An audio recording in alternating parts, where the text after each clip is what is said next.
What's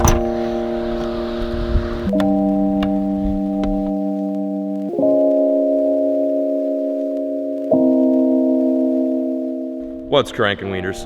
Welcome back to Texas. It is good to see you guys again. I know a lot of you guys are probably pretty bummed that we cut the Camp Claw video short.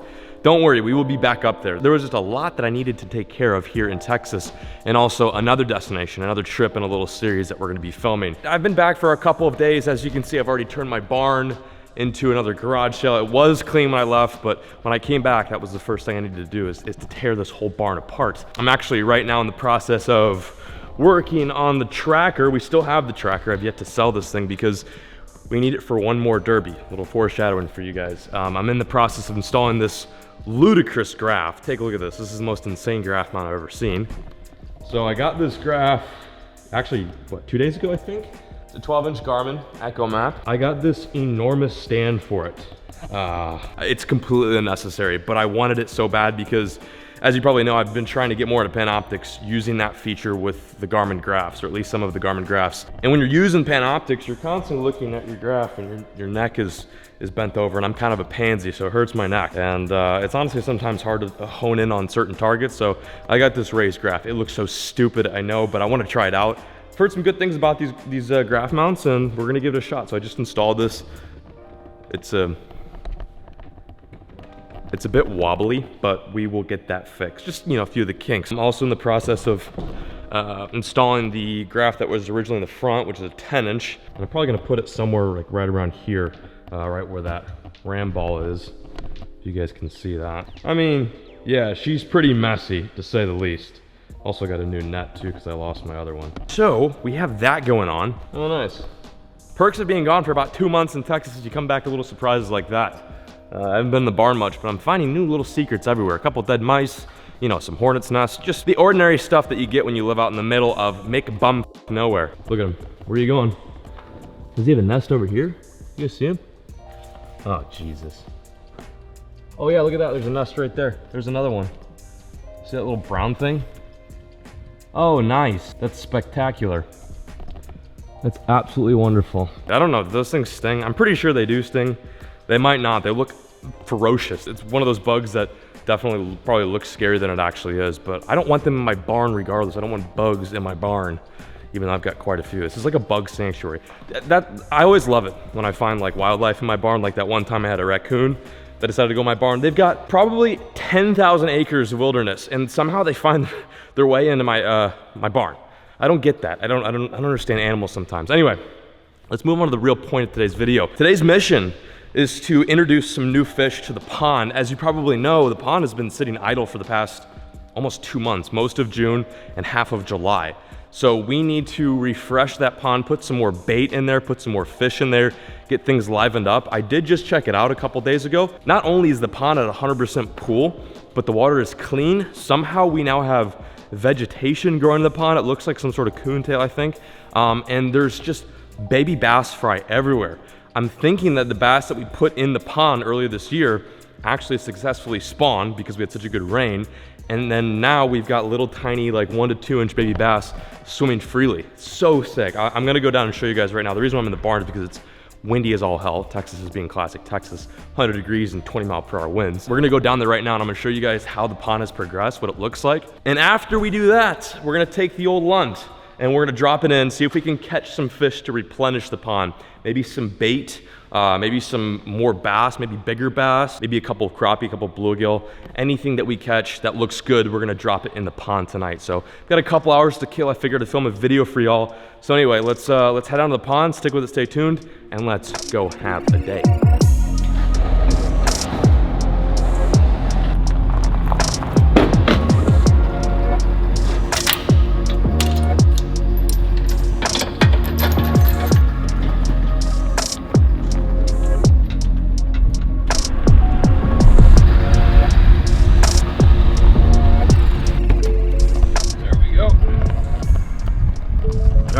Before we go on our restocking mission, I want to show you guys the pond real quick. It's funny how doing nothing to this pond has actually made it flourish. It looks so good. Every time I stroll down to this pond, I'm seeing fish swim around, little bluegill, little bass, big bass too. Saw like a 3-pounder the other day, just cruising the shallow. Look, there's one right there. I don't know if you guys can see, there's like a little 1-pounder right there. Oh, he's backing up. He sees us. He doesn't like it. You guys can probably just barely see him, but he's in there chilling. Look at the water. It's so freaking nice. We've got a couple little mud bug homes on the edge of the pond. You can probably tell the grass is pretty thick right here. The water has gone down a bit, so it's killed some of the grass, but there's still a lot alive. This is just kind of what the pond looks like right now. We planted some pads. They're doing pretty good. They're not all dead, but they haven't grown too much. It looks like maybe that left one's doing a little bit better than the right one. We planted, I think, 3 in total. I'm sure you guys can get a glimpse, but right down there is some baby bass fry. There's actually 4. 1, 2, 3, 4, 5. When bass are this tiny in that stage of their life, mostly the only thing they're eating is mosquitoes, and that's one of the reasons why I don't have that many mosquitoes by my house. We've had so much rain, and it's created a lot of water for this pond, which in result is gonna breed a lot of mosquitoes, but the little bass in here I think have taken care of that issue, which is kind of cool, honestly. But the only issue is when those fish do get bigger, they're gonna compete with each other, they're gonna need a lot of food, so I've got to figure out a solution to feed these guys continuously. So one of the things I did purchase this morning is a pellet feeder. I'm gonna try to see if I can train these bass on pellets, maybe even frozen shad, and then to kind of help with that in between, I want to stock, you know, bluegill in here, any sort of forage these fish are gonna be able to hone in on during times where I'm not here, when I'm up in Maine or taking a big trip. You know, I have to basically think of this as like a giant fish tank, and you really just can't leave this thing alone. It's done, I've gotten lucky, it's done really good without me putting much effort into it, but at any point in time, you know, this pond could take a turn and all these fish could die, depending on whatever nature wants to do. The reeds on the island look really sick too.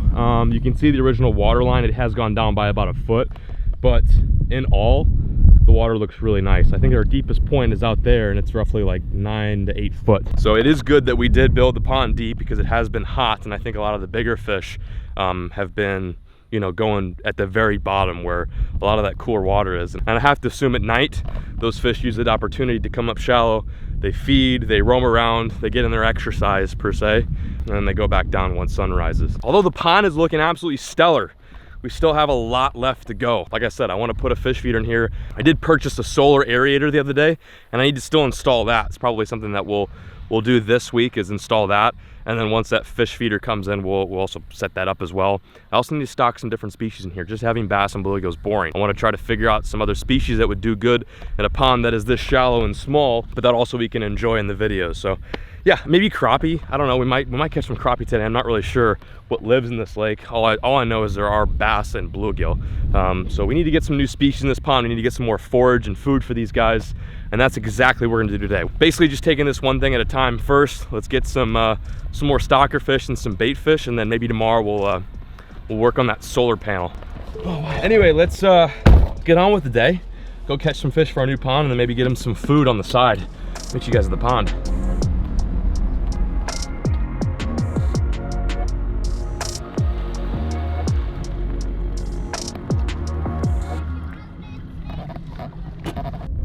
We made it. We're out on the water. It is ridiculously hot. I don't think I'll ever get used to this Texas heat. I'm dripping, a little dripping in sweat. Here's the game plan. Like I said, we're gonna try to catch some species today to put in the pond. I think there's too many bass. I think we need to balance things out, get some bluegill in there, maybe some crappie. I know the more fish you introduce, the more competitive it gets. So after I stock these fish, I'm gonna have to figure out a way to feed them. But you know, let's just start off by putting some fish in the pond. I also brought some lucky food with me. I'm gonna put that in this trap. I'm gonna set it in a couple feet of water and see if we can get some smaller bait fish to put in the pond as well today. I don't really know what's in here. I've caught bass, some small catfish, and then seen some bluegill, but as far as I'm concerned, there's just about anything and everything in this little tiny pond. I'm gonna set the trap first and then get to fishing. I don't know if you guys know this, but fish love wiener dog food. That's a little fun fact for you, a quick tip. But yeah, I'm gonna move up in the shallows, drop this in, and then go fishing. Once I'm done fishing, I'm gonna check the trap. Hopefully we've got some little micro species that we can put in our pond.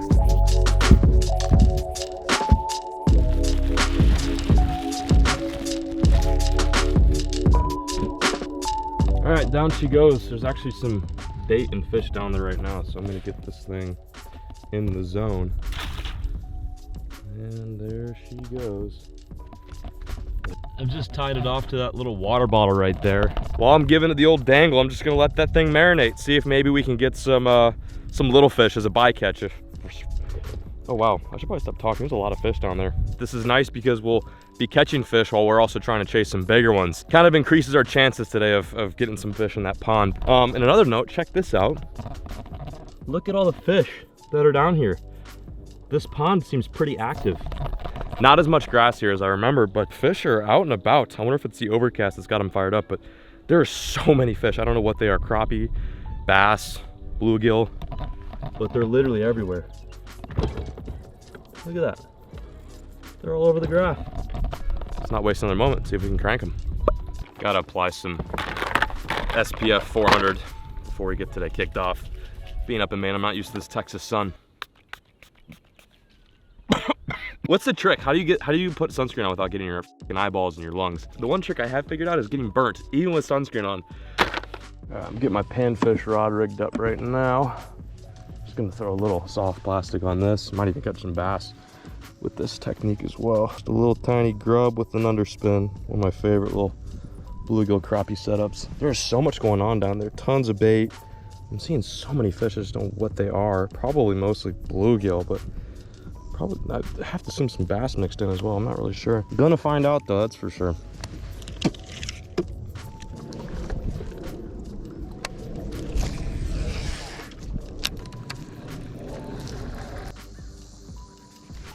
There we go. Oh, I just had one. What was that? He just ate it. Oh, he took the nipple off my, yeah, okay. It's not called a nipple, it's called a tail. I don't know why I said nipple. Choice words there, JB. Yeah, I just had one. A little bluegill maybe, I'm not sure. Quite sus, quite sus. Let's keep going. Some more suspended fish out here. I have no idea what the hell they are. I think they're just giant bass, honestly. I think they're monstrous bass, but a big bass will still eat a little crappie jig. They're out in some deep water. Oh, I have something big. I've got a big bass on or something. That's not a crappie. If that's a crappie, it's huge. Dropped down on a tree and I just got real tight with something big. Oh, I think it's a good largemouth. Yeah, it is. No way. I swear to God, for the life of me, I can't catch a freaking crappie. Dude, this is a big one. Definitely gonna put him in the pond. Really nice fish on this big old tree out here. Oh, probably another pond fish, no doubt. Nice, healthy, like 2.5 pounder. Good stuff.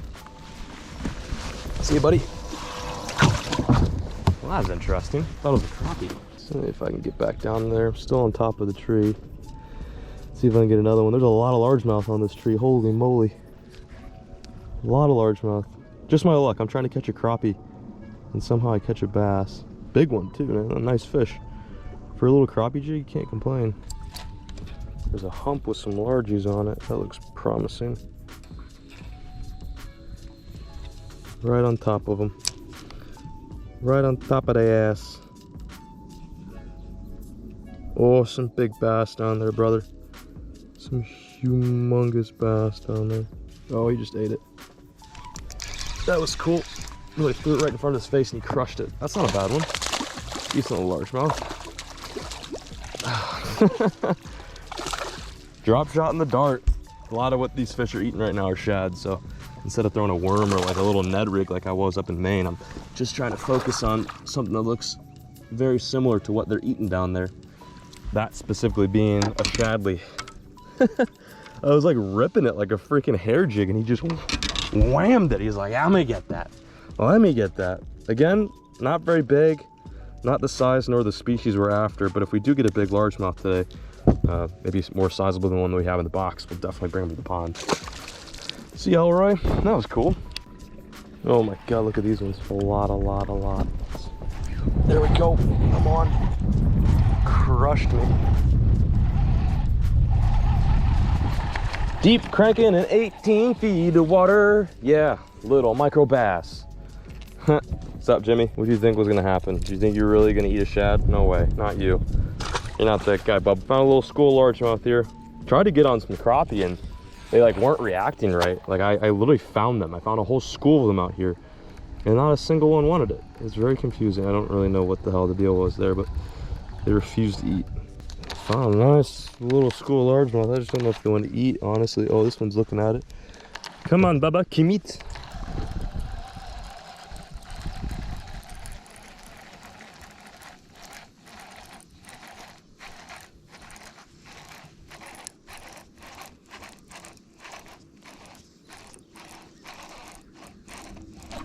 There we go, I'm on. I got a fish on the deep crank. There was a whole school of them down there. This might be a good fish, man. Oh my God, it's a giant. It's a big bass. Oh, he's barely hooked. Oh my gosh, on the deep crank. Oh my God, he's barely hooked. He's barely hooked. Oh, it's a good one. We're gonna stock him in the pond for sure. If I can get him. Look at that. That's so cool, man. Nice fish. There's a whole school of them right below me, sitting in like 13 feet of water. I ran the deep recon over his head, the grande. He crushed it. I was like, damn, that feels like a good fish. Sure enough, it is. Well, let's put him in the box for now. It's probably, I don't know, it's a good fish. Probably has decent genetics too. Put him in there. See, Bubba. Let's fill that live well up. Hell yeah, that was cool. Just kind of scoping around looking for fish. I'm not making any casts if I don't see any. Saw those guys on the graph and he wanted it.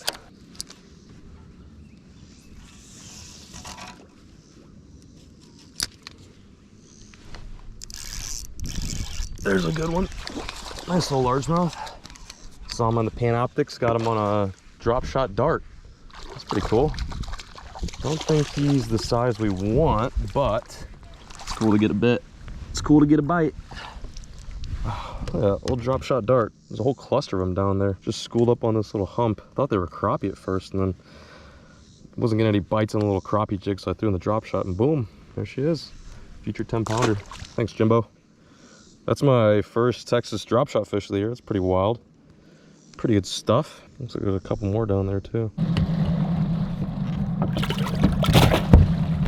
Well, we've got two prisoners in the live well. Not really the species I was after. I know I want to make this pond into a big bass factory, but I think we need to kind of chill on stocking any smaller bass in the pond because it's going to be difficult for those larger ones to compete with smaller, more nimble and agile fish. I'm going to fish for probably like 10 more minutes, see if I can catch another one. There are so many fish like feeding right now. Like the surface is boiling with shad. There's so much shad in this lake, and the bass are taking full advantage of that. I've caught quite a few decent ones today. Not bad. Didn't really expect to come out here and bass fish, but I can't get the crappie or the bluegill to turn on for whatever reason. So we're gonna finish this out on this little creek channel and see if maybe we can pick off another fish. I don't know. It's not looking too good for the crappie. The good news is we still do have that trap marinating. Hopefully we've got some little bluegill in there. If not, at the very least, we got two nice bass stocked in the pond. Can't complain.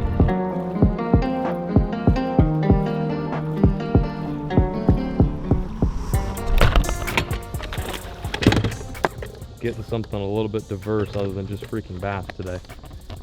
Okay. All right, I got you. Do we have anything?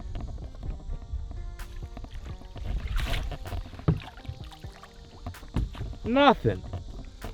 Not even a little bluegill? Are you kidding me? Minnow trap's always hit or miss. It's either an absolute hero moment where you've got like 1,000 little bait fish, or there's just nothing. I wonder if I sunk it too deep, or maybe I should have put it shallower. I don't know. We tried, gave it our all. Hey, at the very least, we got two nice largemouth ready for the pond. I think tomorrow I'm gonna have to get some bait though, because at this point, all I have in my pond is pretty much largemouth. Oh my God. Anyway, I'll meet you guys back at the crib.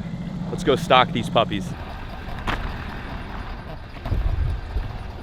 Made it back, safe and sound. Let's go stock these bass. Hopefully they survived. It was only like a 30-minute drive. Oh, they're doing good. Hey, Stinkies. Something so cool about catching your very own fish and then stocking it in your backyard pond it's just such a cool feeling. I've always wanted to do this ever since I was a kid. You really want to fish with small eyes and a big body. You don't want to fish with big eyes and a small body, because generally that means it's stunted. Little sciencey fact for you. All right, how are we gonna do this? Oh, relax, relax. Oh, I got one in the net and I got two in the net. Oh, okay. Oh my God. Time for a new home. Oh. There you go, guys. Get them acclimated a little bit. Ooh, they are ready to go. Luckily, this water temp is just about the same from where they came from, so they should be pretty stoked and ready to rip. That one's almost like 3 pounds. You guys are swimming the wrong way. There you go. There they go. Yin and yang. Look at them. You can just see them creeping off to the depths. Bye-bye, buddies. Take care. Grow big and strong. I'm so proud of my little bass. I'm sure I'm gonna get this question. John, how many fish do you actually have in your pond right now? And to be honest, I've got no idea. I've personally stocked, I think 5 largemouth, and then Weston Smith is coming here and stocked some small ones, which we've had to call out because they got too skinny and just weren't doing well. So we had to get rid of some bass in here early in the season. But as far as fry goes, I have absolutely no idea. There could be like literally hundreds of bass in here. I imagine they're not all going to survive, of course, but the big ones should do good. I mean, look at all this grass they have. This is what I was talking about when I said this pond has some vegetation growing. It's not the most ideal vegetation, but it's enough for little bait fish to hide in. It's like, look, there's some little stinkies roaming in the shallow over there. You can see the water's moving right now. A lot of activity in this pond. Well, that's gonna do it for today's episode. Quick, short, and to the point. I think the rest of this week, I'm gonna really spend a lot of time at this pond. Like I said, we've got an aerator installed, and I'm waiting on that fish feeder to come in.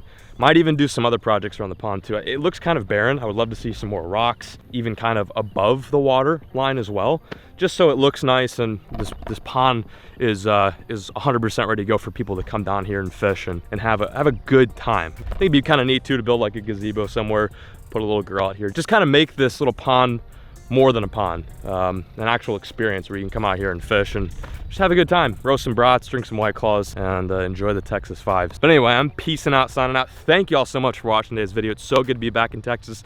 Drop a comment, let us know what you want to see in the next video, and we'll make it happen. Appreciate the view. Thanks for tuning in, and as always, folks, keep fishing, never stop.